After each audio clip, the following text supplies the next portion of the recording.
माझं नाव सोनाली लहारे। मला जेव्हा हा वर्कशॉप समजला तेव्हा ॲक्च्युली मी टोटल पूर्ण ब्लँक होती।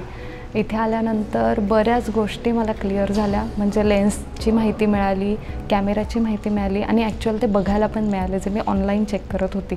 मला ऑनलाईन काही प्रॉपर एवढं नॉलेज नाही मिळालं आणि मी असे बेसिक शूट करायची, म्हणजे फक्त कॅमेरा पकडायचा आणि फोटो काढायचा इतकीच माहिती होती। फक्त क्लिक केले आणि फोटो काढला।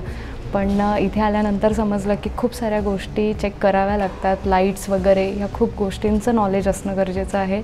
त्यानंतर व्हिडिओचं पण मी बघायची, पण व्हिडिओही मला फक्त आपण क्लिक केलं, व्हिडिओ स्टार्ट झाला, बस इतकी गोष्टी माहीत होत्या। जेव्हा मी बघितलं डेमोमध्ये की बॅक साईड किती प्रिपरेशन करावे लागतात, त्यानंतर बऱ्याच गोष्टी क्लिअर झाल्या आणि ह्या गोष्टींचं असं वाटतं की मला मी माझ्या पुढच्या याच्यामध्ये जरा यूज करू शकेल आणि मी नक्की ती प्रॅक्टिस पण करेल त्यासाठी।